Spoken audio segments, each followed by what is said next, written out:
Welcome to Divorce and Other Things You Can Handle, a branded podcast by Worthy. I'm Jennifer Butler, and I'm your host. Sharing our stories with one another can be a powerful way for us to offer support and inspiration. We sometimes forget that simply voicing an experience we've had in our own lives holds the possibility to dramatically change or affect another person's life. Today, Kelly Collis from The Tommy Show is joining us to talk candidly about her divorce experience. In this conversation, Kelly shares about dating as a divorced mom, financial challenges she faced, nesting and co-parenting with her ex, and so much more. Kelly is a breath of fresh air as she talks about the topic of divorce in a passionate and honest way. We're going to take a quick break, and then we will be back with Kelly Collis. When you sell a piece of jewelry, you can't control how much it's worth, but you can make sure that you're selling smart with a team of experts and advocates behind you at Worthy. Your engagement ring can be a financial asset that allows you to embrace a new and fulfilling life after divorce. Let us help you get the best deal possible for the jewelry you've outgrown. Go to worthy.com/podcast to learn more. Kelly Collis is a native Washingtonian and has been working in the D.C. area for over 20 years. In 2011, after a tumultuous divorce, she decided to take a turn in her career after working over a decade in public relations and marketing, when one of her best friends, Tommy McFly, told her about an opportunity to host a morning radio show. She has been the morning co-host of The Tommy Show on 94.7 Fresh FM for 8 years. Prior to her radio job, she founded City Shop Girl, a subscription email publication delivering updates on lifestyle in the DC area, and was nominated for one of the best blogs by the Washingtonian magazine in 2010. Washington Life named her one of the top 200 influencers under 40 in DC for 3 years in a row, and was on the cover of Washington Family magazine, and most recently named one of the Women of Style by DC Modern Luxury magazine. Today, Kelly is a broadcaster and co-creator in the only live morning show via an app. Launched in February 2019, the Tommy Show app is available at the Apple and Google Play stores, and segments from the show are also available on iTunes, Spotify, iHeartRadio, and Stitcher.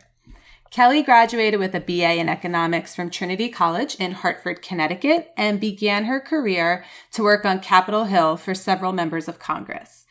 Recently remarried, she loves spending time with her husband and children, her 2 dogs, shopping, yoga, following Washington sports teams, especially the Washington Nationals, and drinking wine at sporting events or any other time.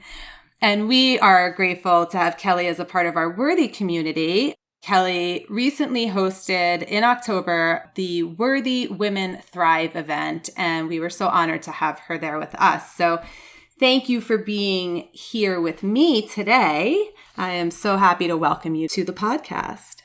And thank you. I'm so excited to be here and talk about a topic that it's almost weird to say, but I'm pretty passionate about it because I think talking about it and sharing your experiences around divorce and its many issues and legs that it has can help people. And it certainly helped me when I was going through it, and to be able to sort of come out at the end of it and share my experiences. And I think Worthy does an awesome job of making that happen and building that community. So thank you.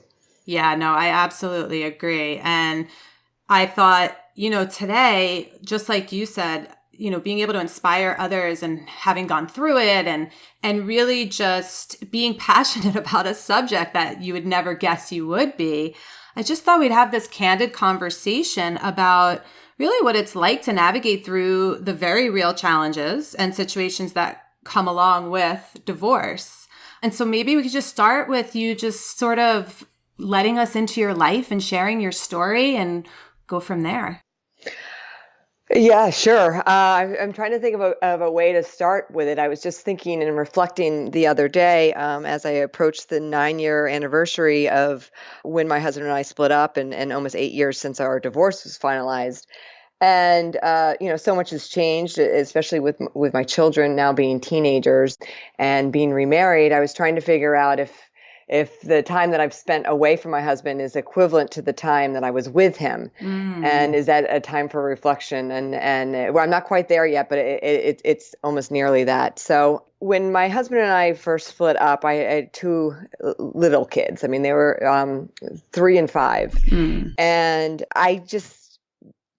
I don't know what I thought. I just thought we had been having some issues for a while. And I thought, I always had been taking care of the kids and sort of the traditional motherly role. And I would get custody of the kids. He would see them maybe for dinner on a Wednesday because I saw it in a Hallmark movie that's how divorce is supposed to go. Right. And we would divide up our finances evenly. Someone would get the house, someone would get the car, and we'd be on our way. That was not the case at all. And it quickly spiraled out of control into a very expensive divorce, and something I never imagined I would be spending my life savings on doing. And I think that was sort of the shocking thing financially. And then, of course, the other thing was this whole notion of joint custody and getting comfortable with that idea. Right. When it started looking like it was going to get nasty, and it did get nasty. I think if I were to look back on it, there's so many things I would have done differently. And that's where I try to help other people. I just had a friend of mine call me the other day who's friends with my son. I know both of them and I've known them for many years. And she called me and is the beginning stages of divorce. And I found that I had so much to say because it was looking and smelling a lot like my divorce. And I wanted to kind of help steer her away from the rabbit hole of nastiness, if you will, Right. that looked like it was going to bubble up. And I don't know which piece would be the most helpful to share, except that when the kids are little and when you're going through it, everyone says it. And it is so true. You truly have to think of the kids first. And it's really hard to do when someone's attacking you and judging your character, as it was in my case with my ex, and questioning your motherly capabilities and how you care for the children. But at the end of the day, and this is a lot of therapy and yoga to get to this point, I want my ex to be healthy, Right. have a job, and be present for my kids. As much as I would love to have them full custody of them and have them every single holiday, that's an unrealistic expectation in the day and age that we live in. Day and age of like where my parents are together, but when my parents' generation were getting divorced, the mom always got custody. That doesn't happen anymore. Right. Unless there are extreme circumstances on either side. So I guess kind of getting comfortable with that idea that like when you do enter this divorce, you are going to spend a Christmas or a birthday or whatever the tradition in your household is that you used to do, that's gone. You just have to kind of mourn it and kind of start over again with your traditions. Yeah. And let's talk about that a little bit because I think, I've gone through it as well. And I think that is probably one of the most heart-wrenching moments when you really wrap your head around the idea that you don't get to have your kids all the time anymore. Mm-hmm. I remember saying, I didn't have my children to be a mom half time. Mm-hmm. And so I think that's a really hard hurdle or challenge or whatever you want to call it for people going through this to accept. Yes, it is. And I will tell you 9 years of almost doing it, even though my kids are teenagers, I'm not sure I want to be around them all the time. It still will sting when, if there's something that comes up that I think would be really fun for the kids to do. And it's a weekend that I don't have the kids. And I mean, the holidays have gotten a little bit easier because we've developed new traditions around those. But it never will go away. Right. But I think the quicker you can find a way to get used to that, the better off, first off, you're going to be as a parent because you're just going to be mentally more connected. You're going to mentally be there. You're not going to be crying on your couch on Christmas Day or whatever it is that you don't have your kids. You're figuring out how you're taking care of yourself. So when you do have your kids the next week or the next holiday, that you're really present and there for that. And it's such an easy thing to say, but I really, I just like beg parents, both moms and dads that are going through it, the sooner you can just accept that. And maybe that takes therapy. Maybe that takes your circle of friends. Maybe it takes your religion or you meditating, whatever it is, just saying that to yourself over and over again. It's not going to be the same. It's never going to be the same. Yeah, really finding that thing that's going to help you find that route to acceptance. I think it is different for everybody. But like you said too, then you're taking care of yourself in this way that not only you can be there for your kids, but I think, your kids benefit when they see that you're weathering this okay. Yes. That you're not freaking out. It kind of gives them space to create their own journey with this process. Yeah, absolutely. And as a moment of pause or reflection, I was just having this conversation with my 13-year-old daughter. She's the youngest, and probably had the hardest time with the divorce when she was so little, because she just didn't understand, the back and forth, and pulling a 3-year-old away from either parent is traumatic. And there were those moments where she was not happy about going off with her dad, or she cried herself to sleep at my house because she missed her dad. I mean, it was just a confusing time for her.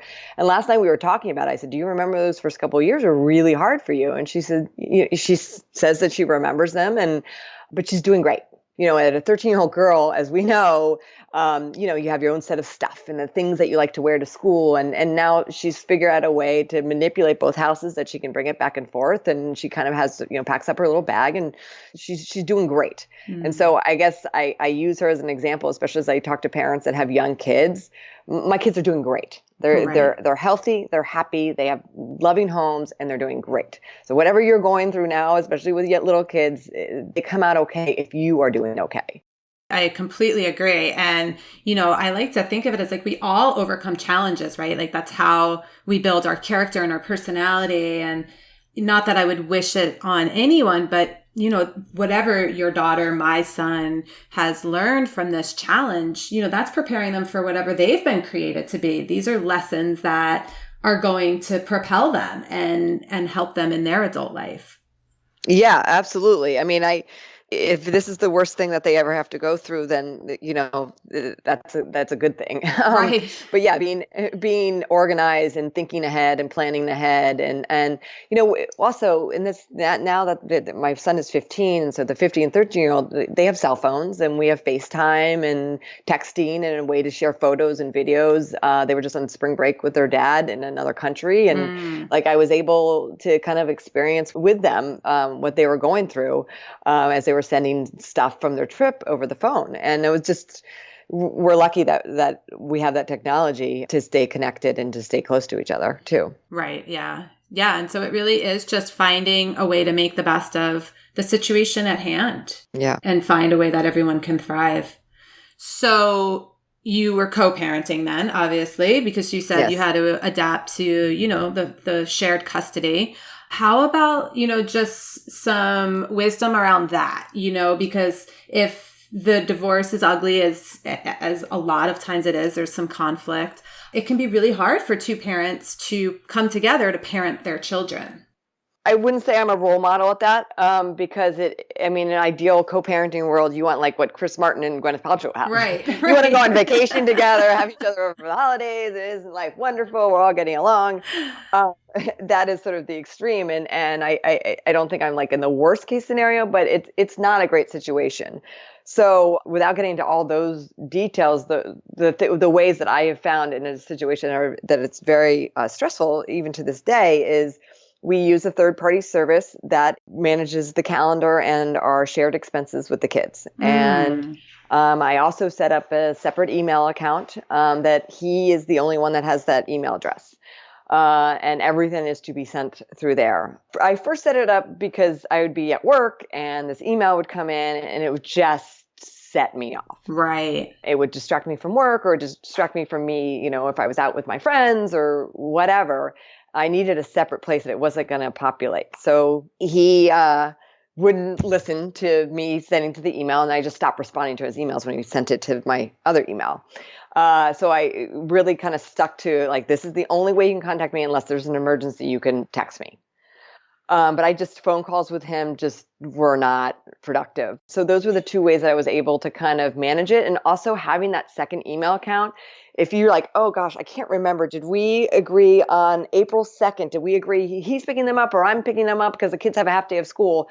That's a really easy way to search and find, search April 2nd and it pops right up. Yeah. All my correspondence is kind of archived rather than being mixed up with all the other things that we get. So I found that really helpful and a great way to manage it. He has since remarried, and that adds another dynamic to it because I'm now dealing with his wife as well, but just logistically. Right. And again, that's a great way. She can contact me there. She knows where to find me. And I check that email sometimes once a day, sometimes once a week. It just depends on kind of what's going on. You know what I'm hearing in that is just the creativity, right? Like it's, you kind of were willing to give up the idea of what it's supposed to look like and how it's all supposed to happen and how you're supposed to be. And instead you got creative and really took care of yourself and figured out a way that you could do this with self-preservation, self-love, and yet still being an effective parent. And I think that's brilliant. Thank you. It was a journey. And I will say I also remarried and my current husband was also divorced and had been divorced a lot longer than I had when he remarried. And he was very helpful in helping me navigate and find solutions that were, not only taking care of me, but of our relationship. I mean, there's nothing worse when you're out on a date and you get a terrible email from your ex-husband. It could kind of ruin everything. Right. Well, that's the perfect segue into dating with kids. So I know there's a lot of us out there who are single with children, and I hear a lot, well, I don't have time. I don't know how to date with children. I'm just going to wait until my child is out of the house. So any tips or kind of how'd you navigate that? So I started dating kind of out of boredom. I got to be honest. When my kids were gone and I had kind of this freedom to do whatever I wanted to do, I was like, okay, well, let's go on dates. And I was like in the best shape of my life, which I noticed a lot of women after their divorce, either their appetites go down a lot or they just rediscover themselves through exercise or kind of, get the new haircut and kind of try to find themselves again. Yeah. I think that was part of it for me. It wasn't so much like I want to find the perfect guy for me because I'm divorced. It was more like, hey, like I've got some time. I'm in good shape. I'm still in my 30s. Like, let's try to find. And so it was kind of that, and not taking it too seriously. So I did date a lot. And obviously when the kids were with their dad, that was sort of like I was online dating at the time. And sometimes I would line up where I'd meet 3 or 4 new people. Right. By nature, I'm kind of a very social person. So it was pretty easy for me. I do hear a lot that it's sometimes hard to get out there and do it. It's a numbers game. The people that I know that have found their spouses online, like I did, we met on Match. You kind of get to a point where like, this is what I want in life. And if this person doesn't have it, then on to the next person. Right. And I mean, I probably went on over 100 dates. I don't even know. It was a lot. But only when my kids were gone. And it was over a course of time where I could do that and afford to do that. I think everyone has their own way and own timeline of when to do it. I've had friends of mine that have been divorced for several years, and they maybe have gone on 2 or 3 dates. That was not what I wanted. I did want to find a partner. I didn't know I wanted to get remarried, but I did want to find a partner to help me continue, building my family. And I was very blessed that I found someone that is a great role model for my kids, but also brought along with him his 2 daughters. Mm-hmm. So I, expanded my family, which has just been such a blessing. Yeah, no, that's beautiful. I love that you said not taking it so seriously, just giving yourself permission to just have fun with it. Yes. And go out on 100 dates if that's what it takes, or, go out on 50 or whatever it is, but not to take it so seriously, each one. Yes. Because I think it gets disheartening for a lot of people when they come home and it's like, oh, here's another date didn't work out. And, and you start thinking mm-hmm. about it that way. It's like, just have fun with it. I love that. Mm-hmm. When I decided to sell my jewelry after my divorce, the most important thing to me was finding a company that I could trust and one that would also advocate for me. I found this and so much more at Worthy. Their expert staff immediately put me at ease and helped me to get the best price possible for my jewelry. Your engagement ring can be a symbol of your freedom, your journey, and the choices you have made to live your life on your terms and create the future you desire. Let us help you get the best deal possible for the jewelry you've outgrown. Go to worthy.com/podcast to learn more.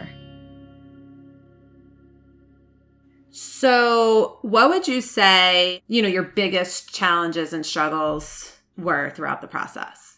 Gosh, to go back to that time, we did something interesting that we didn't really address here, and some people are doing it. We nested, which means we kept the family home, and we would rotate out whoever had custody would stay in the house. Okay. And that was really hard. That was probably the hardest time because, without sharing like all the intimacy, you're basically the person that you just despise the most in my case, and that you're going through this terrible legal battle. You're sharing a home with them. You're sharing your bed. Your stuff is there. It's just, but then you look at it, okay, the kids are comfortable. The kids are not going back and forth during this thing. They're staying at home. The transition is at a place that they're familiar with, and they were so little. But that was really, really hard. Yeah. So do you see each other? You don't see each other, or you do? We would minimize seeing each other because the transition would always happen at school pickup or school drop off. But obviously I would come home and like the house would be a disaster, or we would be all out of milk, or the sheets weren't taken off the bed, and we had like rules that you had to follow. Right. But like there's no one there to enforce them. It's just whether or not you decide to do them. And then there's always I just didn't like that when I was home with the kids, like he had a key to the house. And in the beginning, he would just show up and, because there's no reason to stop him from doing that. Yeah. And so that was really hard. That was really hard. And then I would say, secondly, financially, I was done. I was depleted. Towards the end, I was over $100,000 in on a divorce that was, we're not like a high asset family. Yeah. To spend my savings, I took out a loan for $50,000, and I spent my $50,000 on the divorce. So that was really a low point. And it's amazing because I didn't realize when I started my new job and I started sort of like building my money back up, when it was behind me, I was like, God, how the hell did I get through it? And to go back to what I like to tell people that are right in the middle of it, and maybe you experience this too, Jennifer, if you're in the middle of it, you never, ever think it's going to end. You're just like, how am I going to get to that next step? And you cannot see it, whether you're in a legal logjam or something's going on with the kids or whatever. And then all of a sudden it does resolve itself. It does come together, but you just got to keep on holding tight because the light at the end of the tunnel does show up. Yeah. And do you think it helps to look big picture, or because I know like that dwindling bank account, that is one of the scariest things to face when you're constantly paying out money that you don't have. Yes.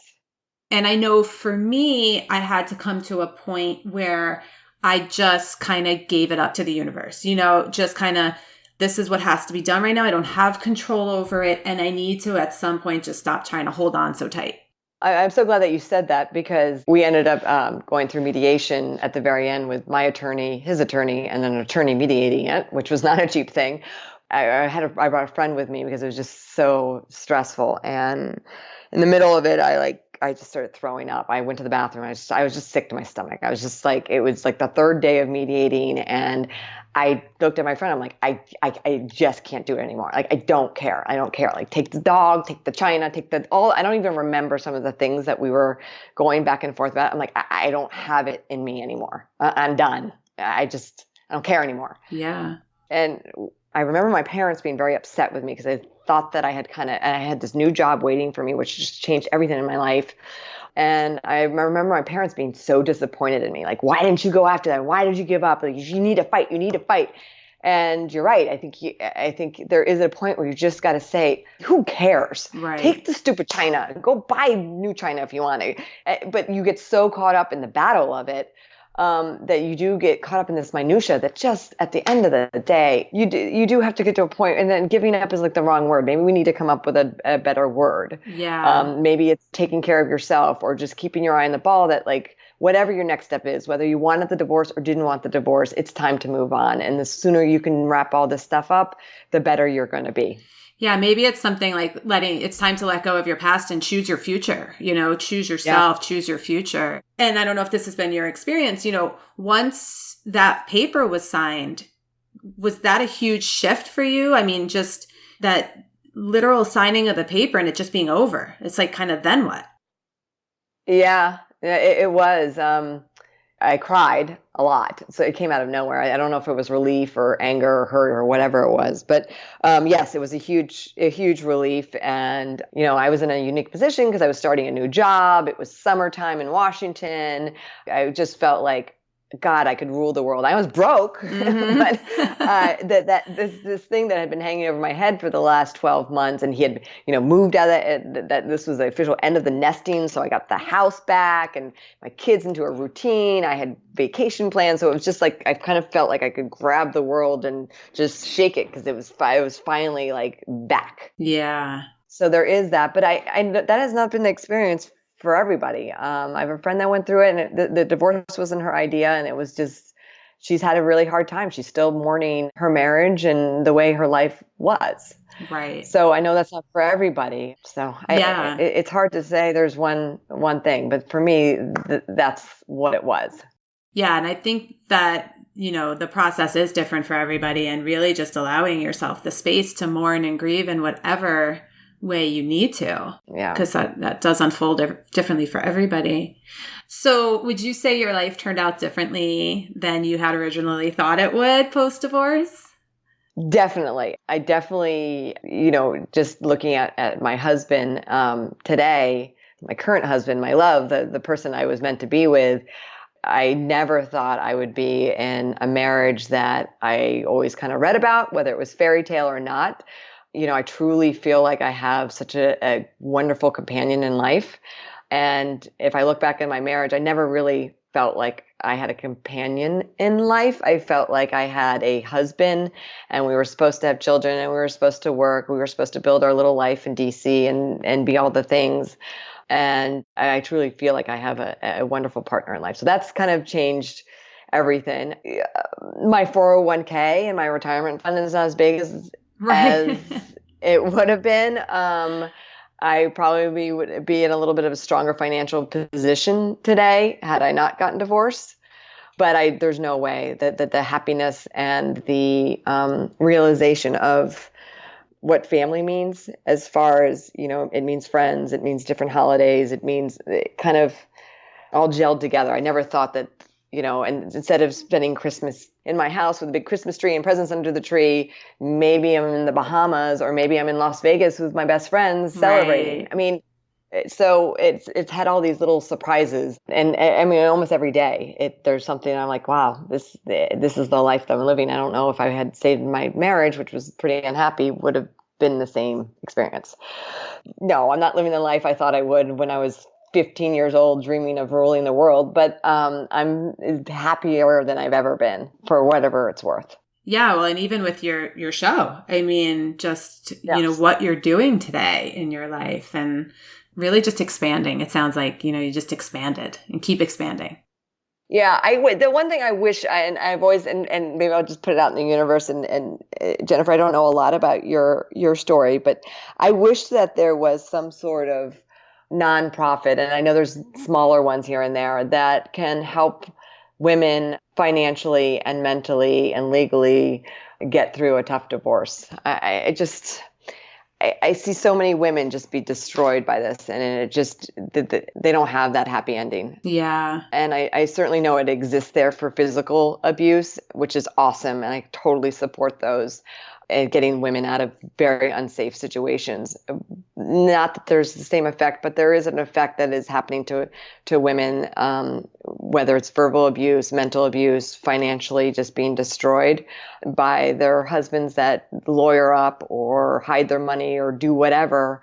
It makes me so sad. And I wish that I could like just reach out and like give them like, here's 50 grand. This is going to help you get out of it. I wish there were something like that. And I wish I had the funds to go do that, or because it is kind of hard to articulate, because it seems on the surface, if you would have told me this when I was married, very vapid and like, you're going to help women that are getting divorced.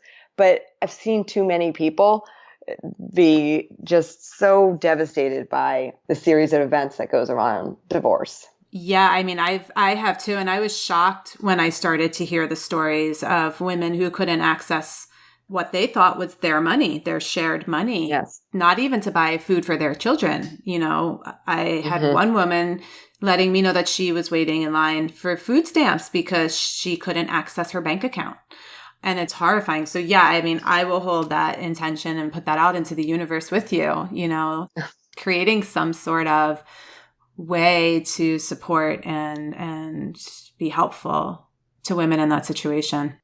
Thank you for that. Yeah, absolutely. So we're coming to the end here, which I feel like it flew by. Yes. I mean, I feel like we just started talking. I guess, the last question I would ask is, gosh, I have so many questions for you, but I guess the last question I'd ask is, and it's because I love to ask people who have survived and gone through this and come out the other side, and because we look at it from a different angle now, and from the angle that you're sitting, in your own words, what's possible? What's possible on the other side? I would open yourself up to new relationships. I'm not talking about sexual or intimate relationships. I'm talking about connecting with people. This is a new stage in your life. And connecting with people maybe that you didn't think you would connect with, whether it's a neighbor that you've never talked to, or someone in your yoga class that you see all the time, or just kind of opening yourself up to the other possibilities and scaring yourself a little bit. Doing something that you didn't think you could do is an amazing thing. And especially if you're in your 30s and 40s, you kind of know yourself now. You've been through this terrible event. You kind of know what you're capable of. So test it. And you do have this set of knowledge that you didn't have when you first got married in the 20s. So use it. Yeah, it's like allow the transformation to happen, right? Yeah. I love that. Well, thank you so much for being here with me today, for just having this candid conversation with me about what it's really like, real talk about what happens. Well, thank you for having me. I love it. And thank you, Jennifer, for doing what you do and hearing all these stories and getting the word out there. That's really important to do. Oh, yeah. I love it. So I'm very grateful. How can anyone listening find you? Okay, so I'm broadcast every morning on a app. It is called The Tommy Show. If you search it in Apple stores or Google Play, it is available there. Our website is tommyshow.com with all the details and more about me. Or if you want to reach out to me, I love talking to others that are going through their journey. I would love to hear success stories, sad stories, all those things. Make sure you subscribe so you can catch every new episode of Divorce and Other Things You Can Handle in your weekly feed. If you like what you hear, rate and review us to help other women like you find us. This podcast is for you, so email us at podcast@worthy.com with any questions or ideas that you may have. We look forward to hearing from you.